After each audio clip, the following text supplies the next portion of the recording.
되게 신기한 외신을 봤는데 터키에서는 이제 카야산이라는 어떤 50대 남성분이요. 봤어요. 네. 14개월 동안 격리를 당하고 계신데요. 계속 양성이 나와. 계속 양성이 나오는 거예요. 그 코로나 검사를 78번을 했는데 계속 양성이 나오는 게 와. 이분이 백혈병을 앓고 계시고 우리도 지금 사실 어떤 격리 제도를 실시는 하잖아요. 자가격리라든가 시설에 격리를 하기도 하고 관련해가지고 이제 좀 저한테 인상적으로 남아있는 어떤 역사적 사건이 있어가지고 그 얘기를 좀 해볼까 합니다. 당대에 아주 위험한 전염병을 가졌던 사람을 30년 가까이 격리했던 그런 얘기입니다. 30년이요? 네, 평생을 30년. 그냥 격리된 상태로 살 거의 30년. 이게 20세기에 미국에서 있었던 일이에요. 이 병이 무슨 병이었냐? 장티푸스였습니다. 아, 법정제 1종 전염병이잖아요. 네.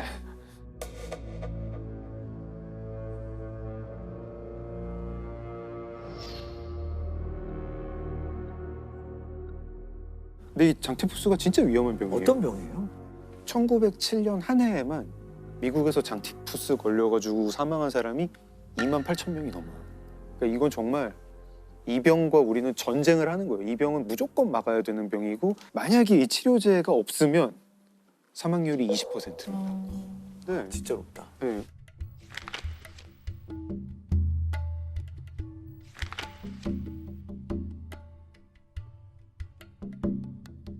사망률이 높은 것도 높은 거지만 걸리면 진짜 아파요. 걸려가지고 사망할 때는 정말 괴롭게 죽어요. 막 몸이 펄펄 끓고 열병. 네, 너무 체온이 올라가다가 이제 막 환각, 헛것을 보게 됩니다. 선망 증세에 빠지고 막 장에 구멍이 뚫리기도 하고 전공이네. 정말 끔찍한 병이죠. 너무 무서운 병이라 가지고 옛날 사람들이 이 병을 뭐라고 불렀다? 연병. 아, 연병이. 네, 거기서 나온 말. 연병이 장티푸스죠. 이거 어떻게 옵는 거죠? 이거 옵는 건가요? 수인성 전염병입니다. 수인성. 예, 균이 있어가지고 물을 매개로 옮게 되고요. 이제 제가 얘기하려는 그 사람 네. 여성입니다. 1906년에 뉴욕의 맨하탄의 한 상류층 집안에서 정원사까지 포함해서 그 집안 가족이 6명이 장티푸스에 걸려요. 이게 되게 또 특이했던 게 보통 장티푸스는 이제 위생 상태가 안 좋은 데서 발발을 하니까 가난한 구역에서 장티푸스가 보통 터지곤 했는데 여기는 이제 굉장히 고급 주택가였거든요. 조사관이 출동을 합니다. 출동을 해가지고 막뭐 온갖 데를 다 뒤지죠. 이 집 뭐 변기가 이상한가? 이 집에서 마시는 물이 문제가 있나?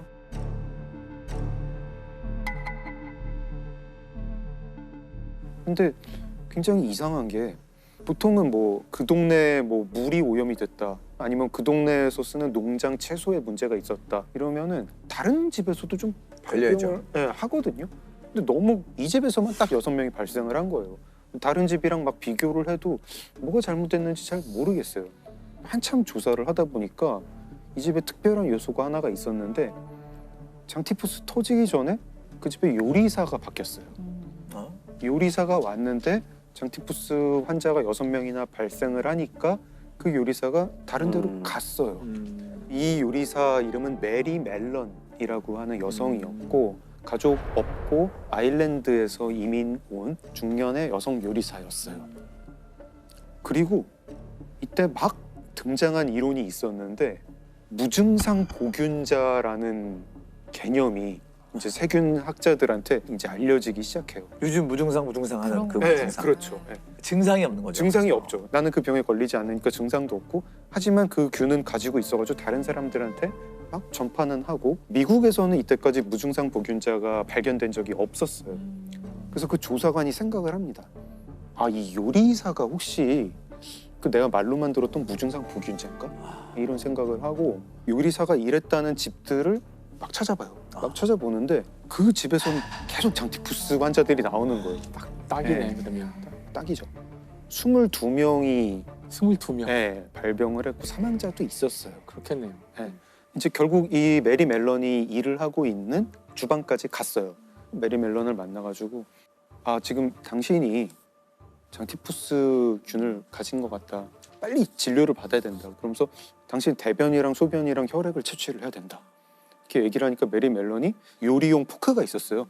그걸 들어가지고 이제 남자를 찍으려고 당황스럽고 되게 모욕적으로 느껴져서 자기가 보기에는 자기 너무 멀쩡한 사람인데. 네. 네. 그리고 경찰이 출동을 해요. 메리 멜론이 도망을 칩니다. 도망을 쳤는데 경찰이 일대로 수색을 해서 잡아요.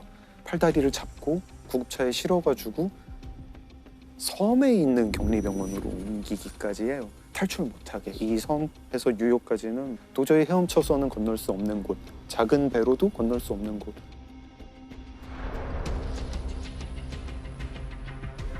뭐 본인 동의 안 받았죠. 뭐 법원 영장 뭐 이런 것도 없었죠. 가자마자 모든 옷을 벗기고 가운 하나 주고 전화 금지, 편지 금지. 그 뉴욕시 보건국은 메리의 대변, 수변, 피 그런 거 다 채취를 합니다. 봤더니 장티푸스 양성 반응이 나오고 네. 무증상 보균자가 맞았던 거예요. 근데 그 판명 받은 후에 어떻게 됐나요? 그 사이에. 병원에서는 이제 계속 뭔가 그 약을 먹여요. 약을 먹이고 대변, 소변 약이 채취를 없잖아요 하고 아직 지금. 신약 테스트를 한 거죠. 아 신약 테스트. 네.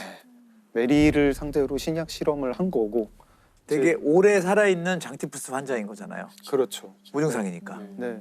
근데 거기서 인권이 좀 네. 침해를 당했네요. 많이 훼손이 본인이 사인하지도 않았는데 자기가 실험 대상으로 쓰인. 네.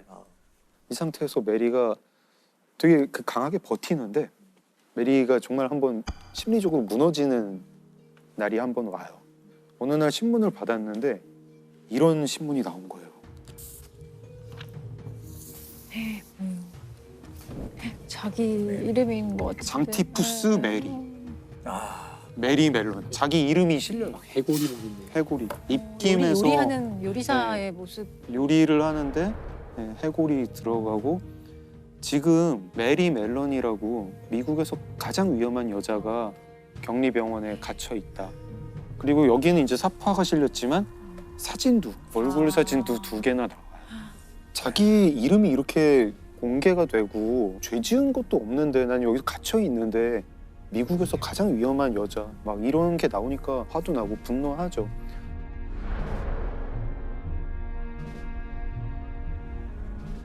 그리고 결과적으로는 이 기사가 전화위복이 돼요.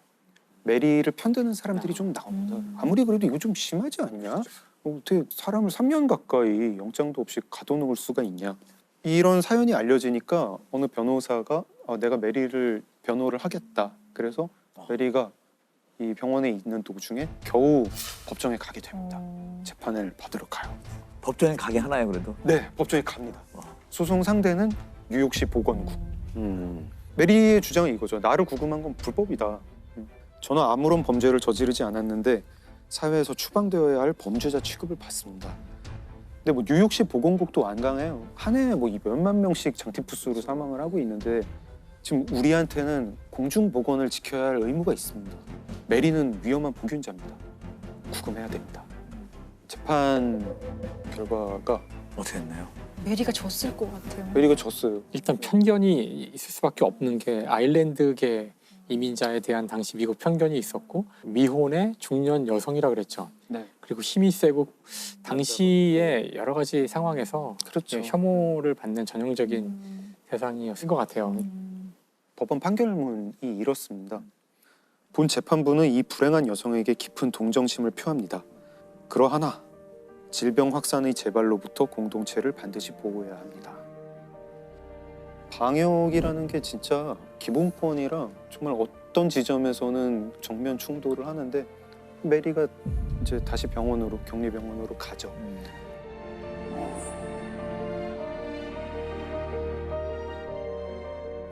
어떻게 됐나요? 그 이후에 소송에 진 이후에. 수정이 진 이후에 뉴욕시 보건국장이 바뀌어요.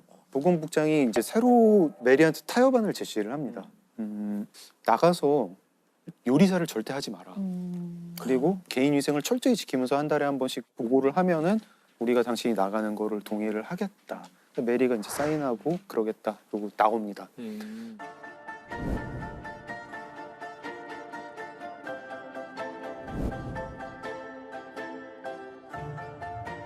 메리는 사실 이제 요리사로서는 굉장히 유능했거든요.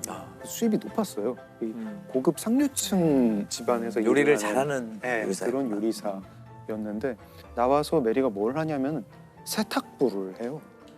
세탁부는 일이 너무 힘든 거예요. 수입도 낮고 생계가 솔직히 유지가 안 될 정도였어요. 네, 메리 가족도 없고 일단은 메리가 생계가 유지가 안 되니까 뉴욕시 보건국을 상대로 이번에는 민사소송을 제기를 합니다. 소송 이 되게 때문에 잘 제기한 거죠. 용감한 네, 여성이군요. 진짜. 네. 뉴욕시 보건국을 상대로 $50,000를 나한테 내라 이러고 소송을 제기를 하죠. 근데 져요. 그렇죠. 되게 아이러니한 게 메리를 진단했던 의사들은 그때 메리를 가지고 논문을 쓴 걸로 되게 이제 승승장구하고 있었어요. 메리가 한 1년 있다가 자기 이름을 바꾸고 잠적합니다. 잠적을 하고 그리고 나서 다음에 맨하탄의 산부인과 병원에서 25명의 장티푸스 환자가 발병을 합니다. 또 사망자가 나오고 조사관이 출동을 해요. 출동을 해가지고 보는데 요리사가 사라졌다는 거예요. 그 요리사가 남긴 거 뭐 있어요? 하고 보니까 편지가 있대요. 편지를 봤더니 필적이 메리 필적인 거예요.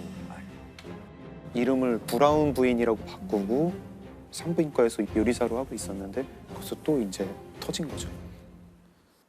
이번에 또 터지니까 이번에 여론이 진짜 안 좋아요. 여론이 편들어주기가 이제 이제 여론이 그 요리사만 안 하면 된다고 풀어줬는데 또 요리사를 하냐, 진짜 너무한 거 아니냐, 사람이 몇이나 죽어야 멈출 거냐, 신문 기사 막 이런 식이에요. 이 여자는 지역사회에 퍼뜨릴 독약을 자기 몸속에서 제조하고 있다. 결국은 이제 경찰에 잡혀가지고 다시 그 섬에 있는 격리병원에 독채 갑니다. 그 섬에서 이제 죽을 때까지 갇혀 지내요. 1915년에 들어가서 1938년까지.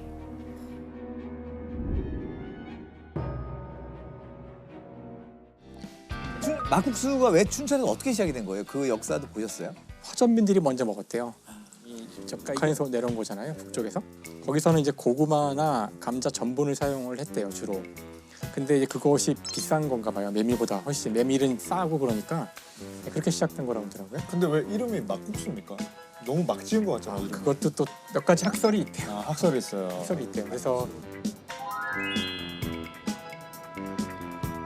일단 예상할 수 있지만 막 만든 거 네. 다음에 메밀에서도 껍데기 부분이 있고 안에 내용물이 있는데 그 내용물과 껍데기를 가리지 않고 막 섞은 게 막국수라고 원래 그랬대요. 막 섞은 거. 네, 보통 이제 안에만 골라서 먹어야 되는데 근데 이름을 잘 지은 것 같습니다. 막국수. 네. 오늘은 그 여기 와서 먹거리 범죄에 대해서 한번 같이 이야기해 보면 어떨까 이제 그런 생각이 갔었던 거고요. 아마 이제는 좀 잘 아실 것 같지만 60년대만 해도 먹을 게 없었다고. 저도 이제 그때 살지는 않았기 때문에 60년대까지는 아니세요? 아 선생님이 그 정도는 아니세요? 그래서 그때만 해도 이제 먹을 게 없었다 그러더라고요. 먹을 게 없어가지고 그냥 뭐 닥치는 대로 먹는 그런 분위기였기 때문에 음식 그 사고가 잦았고 음식에 대해서 이렇게 위생 개념이 지금보다 훨씬 적었기 때문에 그래서 뭐 이렇게 그 당시 신문들을 찾아보면 뭐 수학여행 갔던 학생들이 뭐 300명이 집단으로 식중독에 걸리고 뭐 이런 사건들이 그때는 아마 이유가 무슨 단무지였대요 이유가 단무지에 색소를 뭐 잘못된 색소를 써서 뭐 집단 식중독이 벌어진다거나 아니면 두부에다가 뭐 공업용 뭐 석회를 넣어서 뭐 중금속이 함유된 그래서 60년대 70년대에는 이런 사건들이 아주 왕왕 있었다 그러더라고요. 저는 예전에 그 생각도 나는데 라면 우지파동. 내노라 하는 라면과 마가린 제조업체가 공업용 쇠기름을 가지고 라면과 마가린을 만들어 팔다가 검찰에 붙들렸습니다. 외국에서 공업용으로 분류된 저질 쇠기름을 수입해 라면을 만든다. 검찰의 수사로 불거져 나온 우지 라면 파동입니다. 라면을 튀기는 기름을 굉장히 뭐 몸에 안 좋은 걸 썼다 그래서 그때까지만 해도 삼라면이 1등이었는데 우지파동으로 녹즙으로 전세가 뒤집어졌어요. 변호인 측은 정제하면 공업용 쇠기름도 식용으로 쓸 수 있다고 맞섰습니다.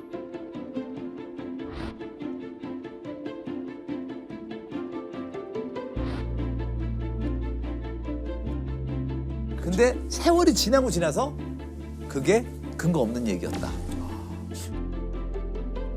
5년 이상 끌어온 법정 공방 끝에 법원은 라면 업체의 무죄를 선고했습니다. 재판부는 회사의 라면 제조 과정을 살펴본 결과 지방의 생물학적 조직이 양호하고 불순물이 없으며 보관 상태와 가공 용기도 안전한 것으로 판단됐다고 밝혔습니다.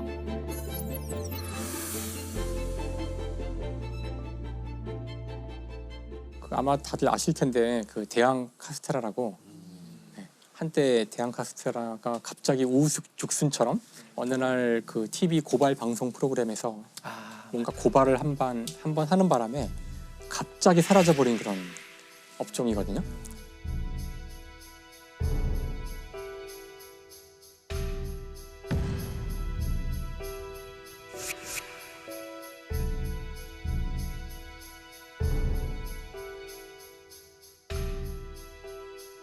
그러니까 불과 2, 3개월 만에 매출이 90%가 사라져버렸으니까 당시에 이게 사회 문제까지 되는 바람에 아마 영화 기생충에 보면 나오죠.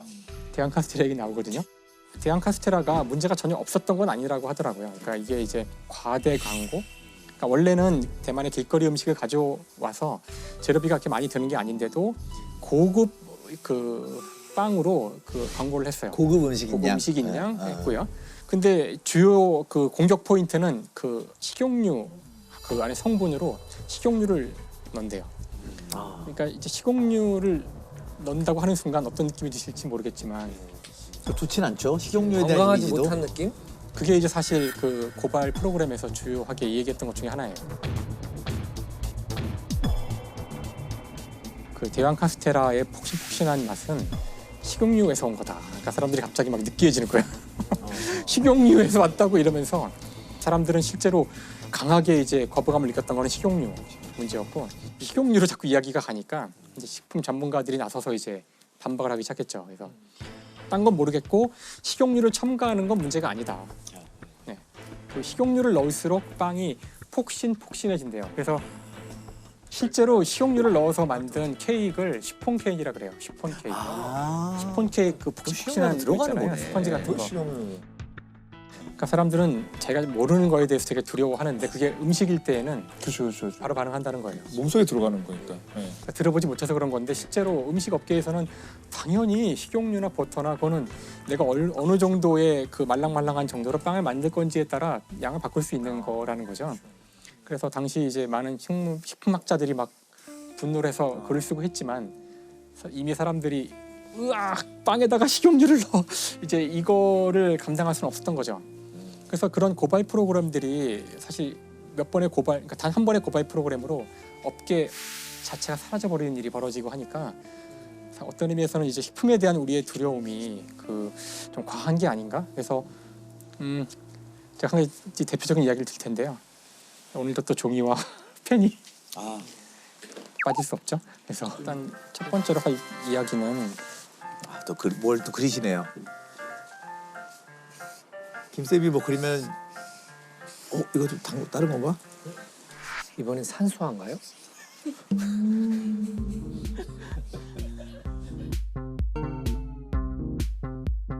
이것도 화학 기호 같은데 또 NH NH 농협이 글루탐산이라 그러는 굉장히 중요한 아미노산인데요. 네.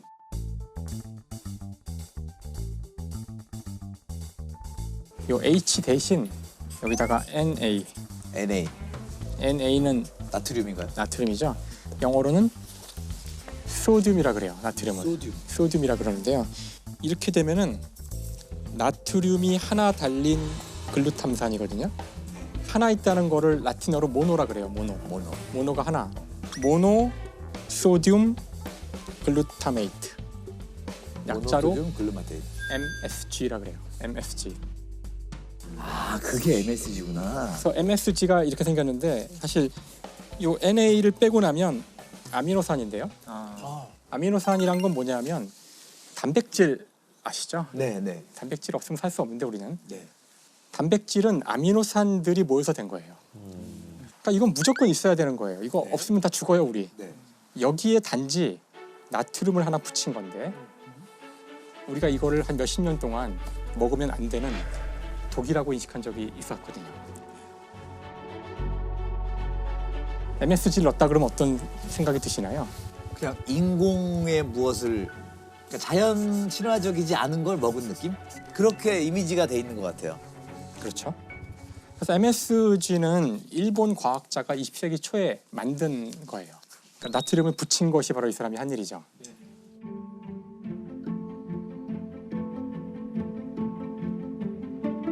이것이 너무나 맛있는 거예요. 그 맛을 그걸 이제 넣으면. 네, 넣으면 그래서 이 맛은 그 이전에 존재하던 맛이 아니라고 생각해서 이름을 붙여요. 새로 감칠맛이라는 이름을 붙여요. 감칠맛. 감칠맛. 네, 만든 다음에 제품을 만드는데 아지노모토라고 팔아요. 아지노모토. 그러니까 아지는 맛이에요. 맛. 미고요. 맛 미자. 또 모토는 원소 할 때 소예요. 그러니까 맛의 무슨 요소 이런 뜻이죠. 이제 이게 나중에 우리나라에 수입돼서 이 말을 그대로 한국말로 풀어요. 맛의 근원, 이게 미군이에요. 그러니까 아지노모토가 한국에 들어와서 미군으로 만들어지는데, 근데 초기에 만들어진 아지노모토는 대량 생산이 힘든 체제로 만들어졌기 때문에 되게 비쌌어요. 대량 생산 방법이 개발되기 전까지는. 그래서 아주 부유한 사람들이나 쳐서 먹을 수 있는 아주 고급 향신료였고요. 근데 이게 이제 싸지니까 대량 생산 공법이 개발된 다음에 싸진 다음에는 각종 식당에서 대량으로, 그러니까 한국과 일본만이 아니라 이제 중국도 많이 썼고. 근데 그렇죠. 다 들어가죠. 네, 사람들은 어느 시점부터 이제 MSG 미군은 절대로 넣어서 먹으면 안 되는 건강에 가장 나쁜 음식 중에 하나라고 이제 알려지게 되는데요. 그러니까 미국에 있는 중국 식당에서 1960년대 말에 사람들이 이렇게 뭔가 복통을 자꾸 일으키고 그랬는데 중국 식당에서 음식을 먹고 이제 소문이 퍼지기 시작해요. MSG 때문이라는. 그래서 이제 우리가 그거를 그 Chinese Restaurant Syndrome이라 그러는데, 중국 식당 신드롬, 중국 식당 증후군.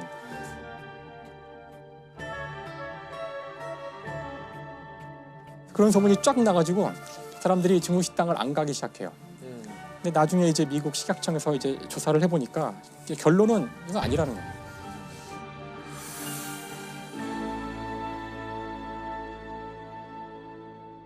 근데 하여튼 한동안은 이 MSG에 대한 규제가 각국에 생기게 되고, 한동안 사실을 안 다음부터는 이제 한 나라 두 나라씩 이거에 대한 규제를 다 철폐하기 시작해요.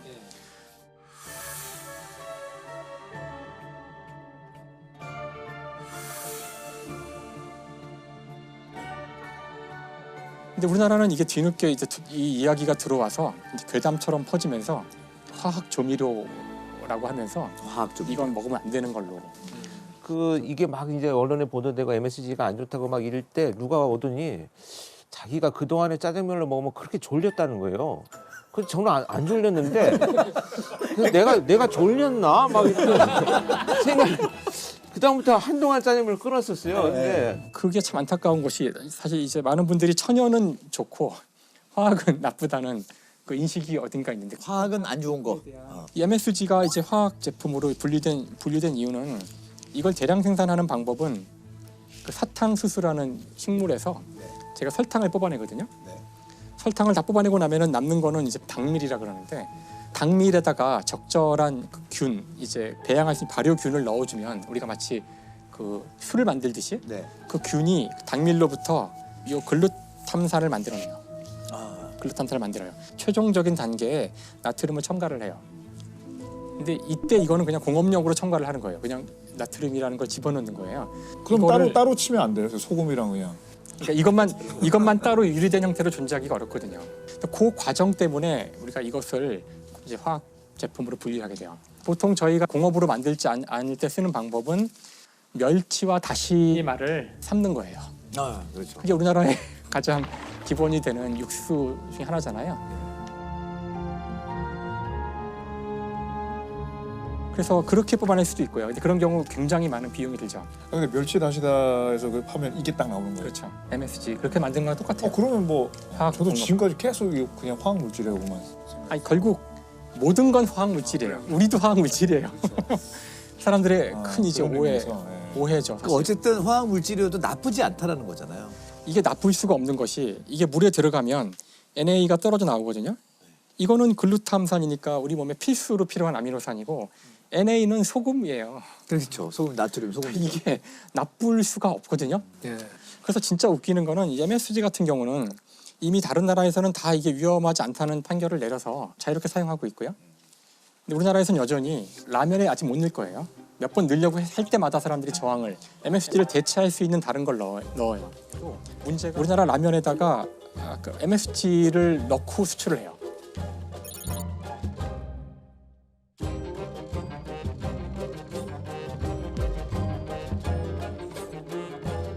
맛이 확실히 좀 다르긴 해요. 외국에서 라면 그러면.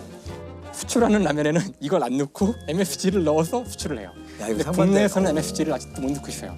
이 먹는 것에 대한 문제는 참 완전히 둔감해질 수도 없는 문제고 사실 쉬운 문제는 아닙니다. 예. 지금 아마 시청자 여러분들이 각자 듣고도 난 그래도 기분이 그래서 못 먹겠어 하시는 분 계실 거고. 그러니까 모든 물질은 다 많이 먹으면 독이기 때문에 MSG도 어느 이상 먹으면 독성이 있거든요.